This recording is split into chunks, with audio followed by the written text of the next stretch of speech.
ba falalebe iragile ngirame forora. Deme baba ninga falalebe iragile ngirame forora. Imuti mirio wimede irame kafera. Imuti fefe surude irame kafera.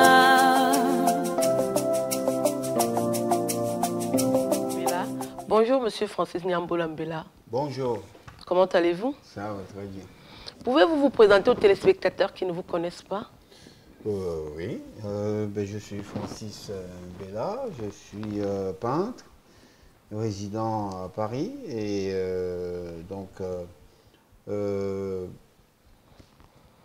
comme on s'adresse à la télévision camerounaise, je dis bien des choses aux auditeurs camerounais.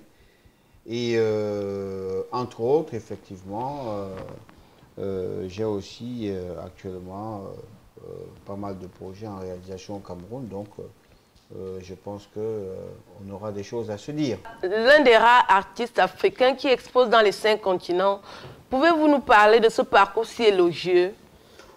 Le parcours, vous savez, bon, quand vous travaillez, vous êtes toujours sollicité à un moment ou à un autre, donc voilà, s'agissant des continents, effectivement, c'est toujours bien de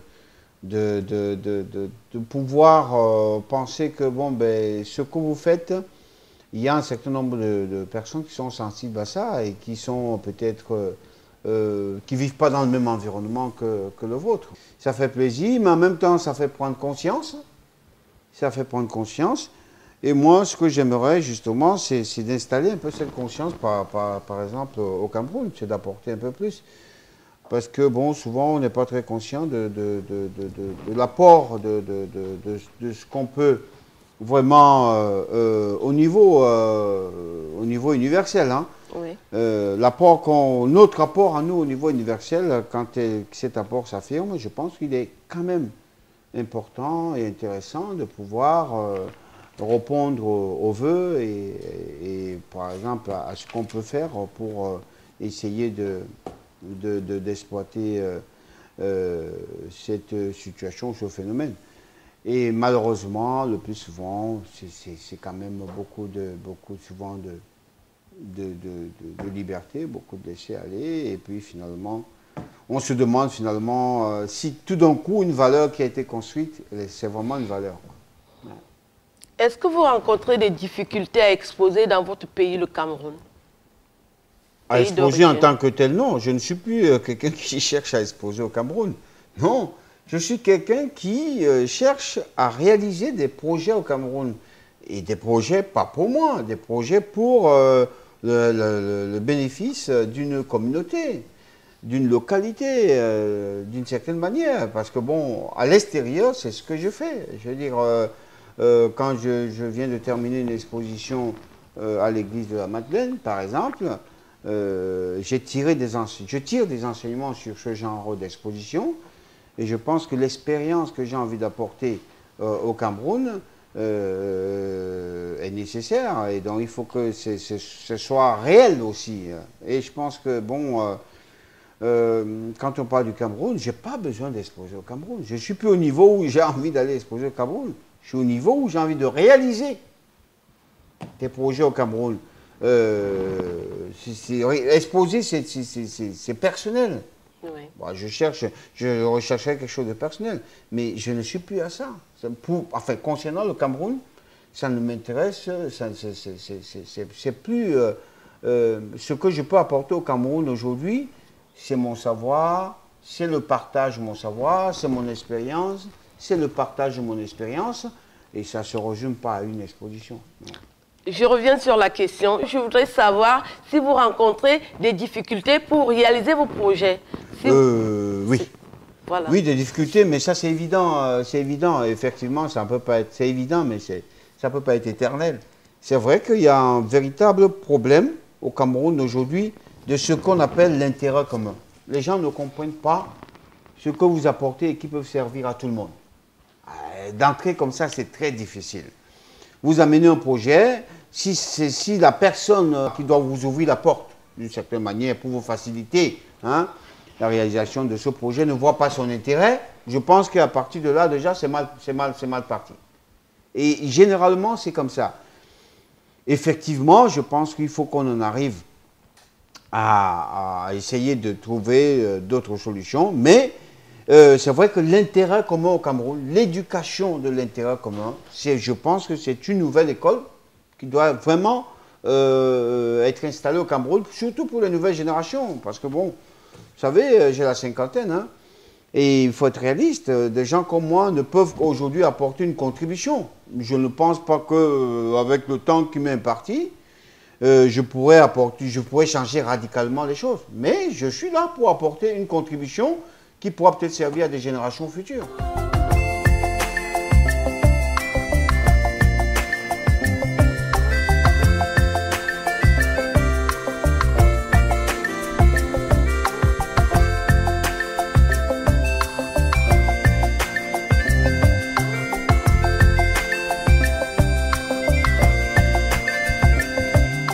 Qu'en est-il de votre musée? Le musée, donc, justement, quand on parlait de projet tout à l'heure, le musée, en fait, on a eu le projet du grand musée de Bonasama, dont tout le monde est au courant, oui. Et qui est là, hein, qui est fini. Hein, il n'y a plus rien à voir dans ce projet. Hein, le musée même, le site même du musée est là, mais il est pour le moment fermé. Pour des raisons, je ne sais pas, administratives ou pour des raisons d'ego personnel, hein, parce que c'est ce dont on parlait tout à l'heure. Hein. Oui. C'est beaucoup plus la capacité des personnes qui ont collaboré à ce projet de pouvoir aller au-delà, de voir qu'en fait c'est un projet qui sert à la communauté. Et je pense qu'on en est un peu à ce problème-là. Donc ce projet-là du musée de Bonasama, pour le moment, il est en stand-by. Donc, il ne reste pas grand-chose hein, pour que le musée puisse fonctionner. Donc, moi, ne voulant pas non plus attendre, hein, je ne suis pas dans la fatalité. Oui. On a une autre structure privée qui est en train de se mettre en place à Boya, hein, dont on va donc mettre en place un autre musée qui n'est pas incompatible hein, avec celui de Bonasama, mais qui certainement aura une raison peut-être plus de vivre, parce que bon, ben, c'est beaucoup plus une structure privée, donc il ne demande pas du tout tout le temps la participation administrative ou la vie d'administration. Donc on est en train de travailler dessus aussi, peut-être pour avoir la possibilité d'avoir d'autres choix. Voilà, voilà, parce que effectivement, je suis très déçu qu'à ce jour, le musée à Bonasama ne puisse pas encore fonctionner. Et pourquoi? Parce que bon, on a eu des partenaires hein, qui attendent aussi, hein, aussi, parce que les bailleurs de fonds ne peuvent pas financer quelque chose qui n'existe pas encore, ou quelque chose qui n'est pas encore ouverte. Hein, le musée n'est pas encore ouvert, donc ils ne peuvent pas évaluer leur participation en disant que quel risque on peut prendre, et ainsi de suite et tout. Et ça appartient, pour le moment, c'est une responsabilité, c'est de ma responsabilité, la responsabilité des autorités administratives, c'est-à-dire spécialement des autorités de la communauté urbaine de la ville de Douala et du littoral, puisque bon, c'est avec eux qu'on a travaillé sur ce projet.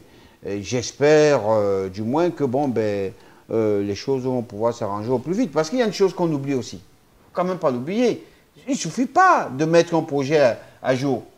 Il faut aussi le rendre vivant au quotidien, et c'est énormément de travail. Ça veut dire qu'il faut associer les locaux, il faut associer, donc c'est quand même beaucoup de travail après qu'il faut mettre en marche et tout, pour pouvoir rendre la chose quotidienne, pour la faire perdurer, et ainsi de suite. Il y a un travail de communication, d'éducation et de partage qu'il y a aussi à faire en place, parce que toujours on a l'impression qu'au Cameroun, il suffit d'avoir un projet et de le mettre en place, que tout est réglé. Non, il faut faire vivre aussi le projet. Vous êtes aussi écrivain. Vous avez écrit combien d'ouvrages? J'ai écrit 4 ouvrages, mais ce n'est pas vraiment mon ambition. Je pense qu'à l'époque, j'écrivais tout simplement parce que je voulais communiquer. J'avais un message que je voulais lancer, mais j'ai jamais eu la passion d'un écrivain. C'était une bataille au début, une bataille effectivement maintenant qui a pris une autre dimension. Hein, parce que bon, ce qui serait plus intéressant pour moi maintenant, c'est de réaliser les projets que j'ai mis en place. Par exemple, les 2 projets de musées. Voilà. Il y a aussi une annexe qu'on veut créer dans le sud de la France, hein, pour faire un peu, créer des échanges.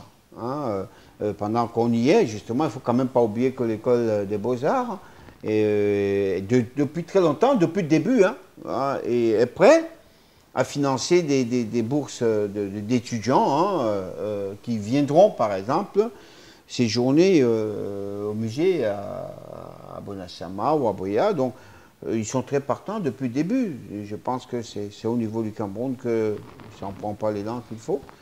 Mais bon, je suis toujours optimiste. Je pense que bon, on va y arriver de toute façon. Hein. On n'est pas condamné. De toute façon, personne n'est condamné à disparaître. Et si on n'est plus là, il y aura toujours d'autres personnes qui vont nous remplacer. Donc voilà. Monsieur Francis Mbela, vous êtes un noble Douala. Vous avez un brillant parcours d'artiste peintre. Grâce à votre expertise, si vous vous adressez à la jeunesse camerounaise, qu'est-ce que vous leur dites? Oui, je pense qu'aujourd'hui, de toute façon, c'est pas que je plains la jeunesse camerounaise, mais je pense qu'ils ont du pain sur la planche. Les générations futures auront énormément de travail. Si, c'est-à-dire l'idée de la responsabilité, c'est une idée importante pour eux, ils auront beaucoup de travail. La responsabilité, c'est d'abord assumer et partager. Et donc, la responsabilité, c'est d'être leader. Et si l'idée d'être leader est importante pour eux, il y aura énormément de travail. Il y aura énormément de travail parce qu'il faut le dire, il y a beaucoup de retard dans le système évolutif comment on appelle ça, du Cameroun actuellement, ce qui fait que beaucoup de choses s'accumulent. Et c'est très dommage, parce que quand, vous savez comment ça se passe, hein, oui. Quand ça commence à trop se serrer, les gens ne s'entendent plus. Les gens ne communiquent plus, les gens n'échangent plus. Et on en est presque à la limite de ça, sans être pessimiste. Hein. Je ne suis pas du tout pessimiste, pas seulement au Cameroun. Par rapport à l'Afrique, je ne suis pas pessimiste. Hein. Je pense au contraire, l'Afrique, c'est une possibilité. Il n'y a que les Africains qui ne voient pas l'Afrique comme ça. Vous regardez par exemple les étrangers, les Européens, les Chinois, et ainsi de suite. Pour eux, l'Afrique, c'est une manne. C'est l'avenir. Voilà. Il n'y a que les Africains qui sont sceptiques par rapport à leur propre avenir. Et ça, je pense qu'il faut inverser la situation. Parce que la génération ou les générations futures qui arrivent n'ont aucunement besoin qu'on leur fasse rentrer dans le pessimisme. Ils ont besoin de quelques exemples. Je vais vous dire une chose. Quand même, quand je suis venu en France, j'étais quand même un jeune peintre. Enfin, un jeune étudiant africain qui n'avait pas véritablement de référence dans le domaine précis où j'allais. Vous savez comment c'est difficile?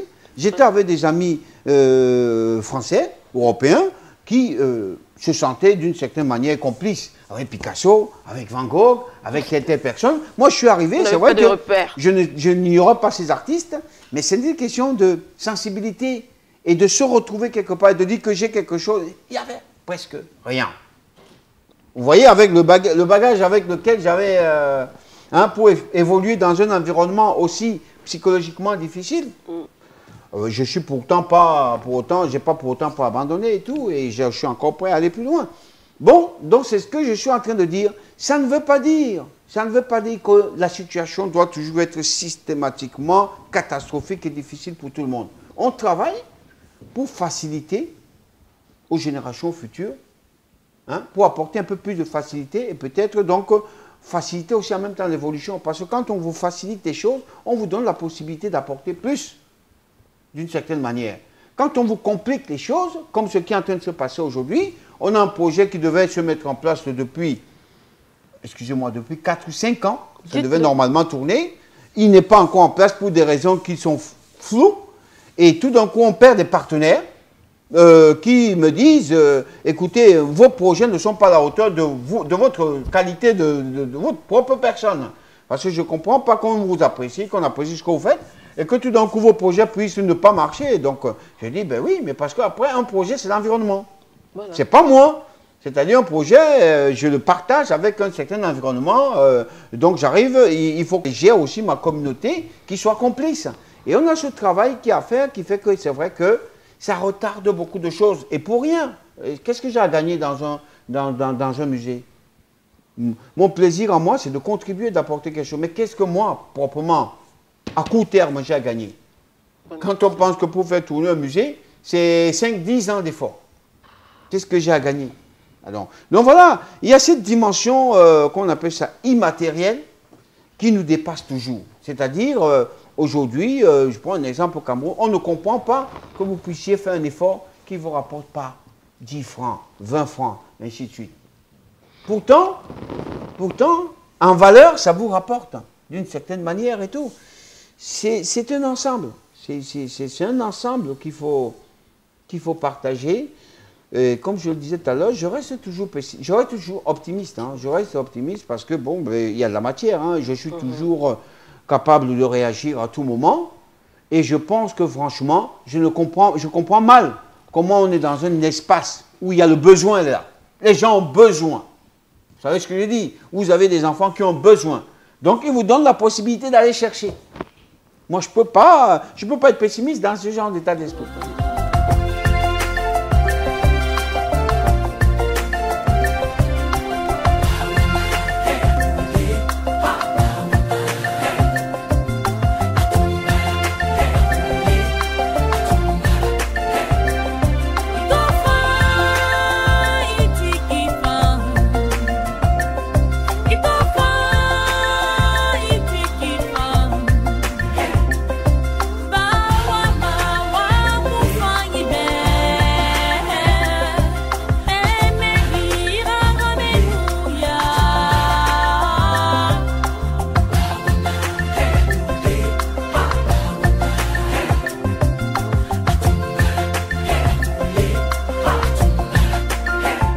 Monsieur Francis Mbela, artiste peintre que vous êtes, vos tableaux sont faits de couleurs vives. Pouvez-vous nous expliquer quels matériaux vous utilisez pour vos tableaux?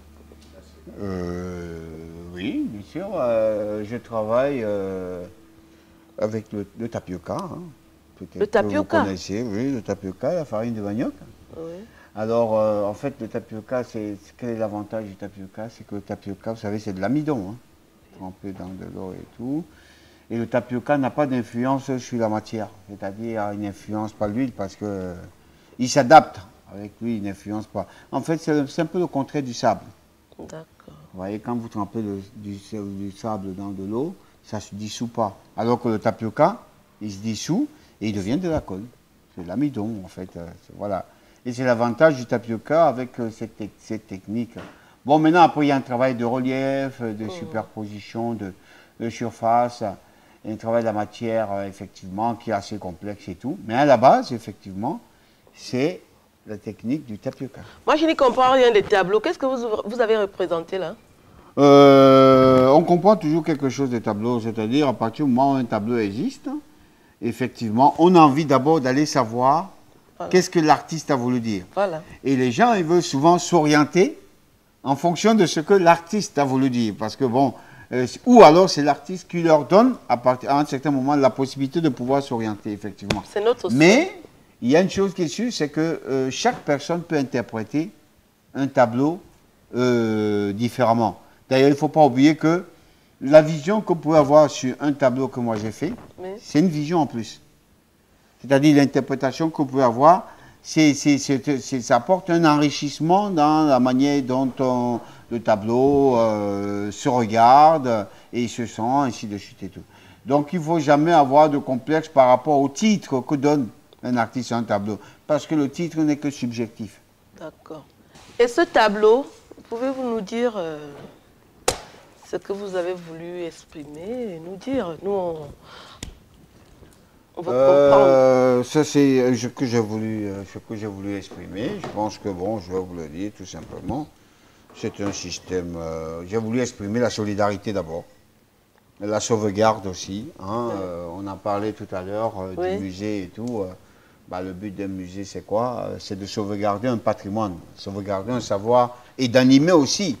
Parce que, bon, tant qu'il n'y a pas d'animation, il ne peut pas avoir de suivi. Vous savez, il y a des générations qui arrivent, donc il faut qu'ils sachent qu'est-ce qui s'est passé avant, ainsi de suite, pour pouvoir savoir comment eux-mêmes, ils vont orienter un peu leur réalité sociale. Et donc, il y a, comme je dis, il y a le partage, il y a la solidarité, il y a la sauvegarde surtout. C'est un tableau qui exprime beaucoup plus l'esprit de sauvegarde. Voilà, voilà. Voilà. Un tableau comme celui-ci. Et donc, qui a aussi été réalisé, justement, avec la technique du tapioca. D'accord. Voilà. Un tableau comme celui-ci pèse. Faut pas avoir peur, hein, vous pouvez toucher. Hein. Voilà, d'accord. Mais vous êtes privilégié, hein, c'est pas le cas de tout le monde. Heureusement, je suis une privilégiée. Justement, je trouve que ça ne colle pas. Et je voulais savoir, c'est des tableaux qui pèsent. Vous avez fait un peu de musculature avant. Comment vous faites pour transporter Mais tout je ne ça? suis pas obligé de l'être transporté seul. Ah, à partir du moment, effectivement, un tableau est fini, qu'il est encadré, c'est vrai que ça fait quand même un certain poids, ce qui est normal. Et donc, d'habitude, on le transporte à deux, ou en fonction, parce que bon, souvent aussi, ils sont grands, mais ils ne sont pas nécessairement lourds. Ça dépend si ça a été fait sur de l'isorel, sur de la toile, ça dépend aussi du cadre, parce qu'il y a des cadres qui sont vraiment lourds. Vos cadres sont lourds. Par exemple, au Cameroun, les cadres généralement sont lourds, extrêmement lourds, parce que le bois, il est vraiment le bois brut le plus souvent, et c'est extrêmement lourd. Et donc, effectivement, un volume comme ça, ça peut demander quand même au moins deux ou trois personnes pour le transporter. Mais bon, cela dit, la culture a toujours pesé. Hein. Je tiens à vous dire que l'artiste peintre Francis Mbela n'est pas seulement artiste peintre, il est aussi fort. Donc faites attention quand vous le rencontrez. Et là, ce tableau, il est beau. Voilà. Les couleurs sont belles. Oui, oui. Et je vois un enfant qui apparaît. Oui, un enfant, ça peut être un personnage. Mais comme je disais effectivement tout à l'heure, hein, j'ai pas trop envie d'influencer le public. Hein. J'ai beaucoup plus envie d'expliquer, oui, mais pas d'influencer le public parce que bon, il faut toujours rester ouvert. Pour donner la possibilité aux autres de pouvoir définir le tableau aussi, même donner un titre au tableau. Hein. Ils en ont le droit. Hein. Les visiteurs qui ont le droit de visiter une œuvre ont le droit aussi de le juger. Voilà. Est-ce que les Camerounais achètent vos tableaux? Bah, tout le monde achète mes tableaux. Les Camerounais achètent mes tableaux. Les Camerounais achètent mes tableaux. J'aimerais peut-être qu'ils achètent beaucoup, beaucoup plus. Mais bon, je pense qu'il n'y a pas une spécificité par rapport à ça.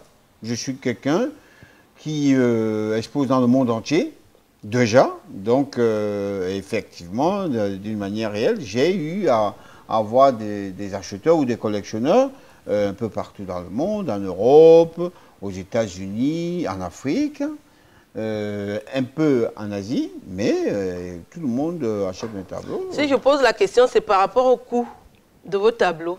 Et le Camerounais qui aime se plaindre qu'il n'a pas assez d'argent, alors je voulais savoir s'il y en a qui achètent. Mais c'est normal, hein. Mais ça, c'est pas un problème du Camerounais, c'est un problème de tout le monde. À partir du moment où vous n'avez pas une bourse qui vous permet d'acheter un certain tableau, c'est-à-dire qu'à un certain prix, c'est normal que, bon, vous ne pouvez pas acheter. Ou alors, vous tombez sur des gens qui sont vraiment des vrais passionnés, qui sont prêts à économiser de l'argent ou ainsi de suite. Et tout le monde le fait pour d'autres choses. Il y a des gens qui vont toute leur vie se priver pour avoir une voiture, par exemple, parce qu'ils aiment avoir une voiture. D'autres, ça va être des chaussures, d'autres, ça va être des costumes, d'autres, ça va être ceci, cela et tout. Moi, je le fais pour les sacs. Oui, voilà. Donc là, c'est déjà la collection. Bon, maintenant, il y a aussi la dimension, parce que l'art revêt toujours une dimension culturelle. Et donc, il y a cet ensemble de choses qu'il faut sauvegarder. C'est-à-dire, on n'achète pas toujours l'art pour le plaisir. On achète aussi pour la promotion, ainsi de suite. Voilà, c'est ça. Nous allons nous retourner vers votre élève. Là, vous faites un tableau.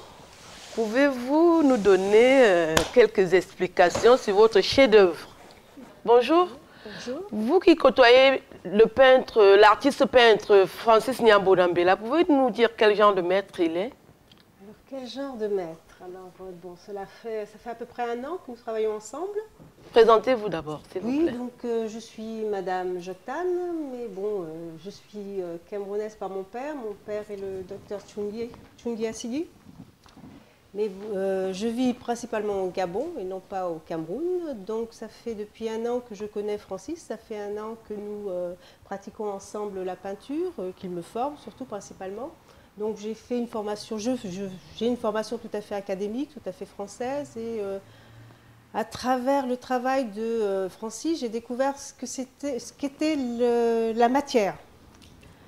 Francis utilise énormément de matière. C'est quelqu'un qui aime la peinture, qui aime la couleur, qui sait en plus l'utiliser, la transformer, la transcender. Et par rapport à ça, il m'a apporté beaucoup, parce que c'est vrai qu'on peut faire un tableau, on peut faire un tableau très simple, très beau, mais à chaque fois, il demande d'aller beaucoup plus loin, de dépasser en fin de compte le premier mouvement, d'aller chercher un mouvement, je dirais un mouvement, comment dire, plus ou moins spirituel, plus ou moins intérieur, plus intérieur qu'externe.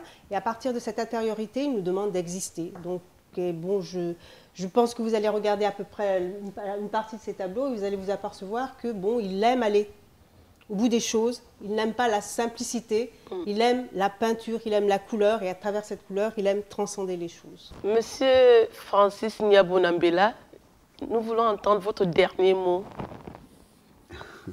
Je vais revenir un peu à ce qu'on disait tout à l'heure, hein, par rapport au projet, par rapport aux réalisations. Oui. Donc, en restant dans le contexte du Cameroun, je pense que pour qu'on ait pu peut-être à revenir dans des discours complètement vides, il faut franchement qu'on devienne réaliste face aux réalisations. Je dis, quand on a une réalisation en face, quand on a la possibilité de réaliser des choses et qu'on n'arrive pas à le faire, pour moi, ça veut dire qu'on a échoué. Voilà, donc il faut qu'on trouve aussi un argument, il faut qu'on trouve un langage par rapport à l'échec. L'échec, c'est quelque chose qui existe. Quand vous avez échoué, c'est parce que vous n'avez pas pu. Et c'est une réalité. Et aujourd'hui, il faut qu'on arrête de jouer avec la réalité ou avec l'échec. Quand vous avez échoué, vous ne pouvez pas tourner autour, dire que oui, parce que, et ainsi de suite et tout. Il y a un moment, même si vous avez en partie raison, il faut accepter que l'échec, vous avez échoué. Voilà. Et je pense que cette notion nous donnera peut-être la possibilité finalement de nous concentrer véritablement sur la réalisation. Tant qu'on n'a pas réalisé, on n'a pas avancé. Voilà. Ça, je pense que c'est un message pour moi qui concerne tout le monde. Voilà. Quels que soient les niveaux qu'on peut avoir. Nous vous remercions pour votre écoute et restez scotchés sur la CRTV.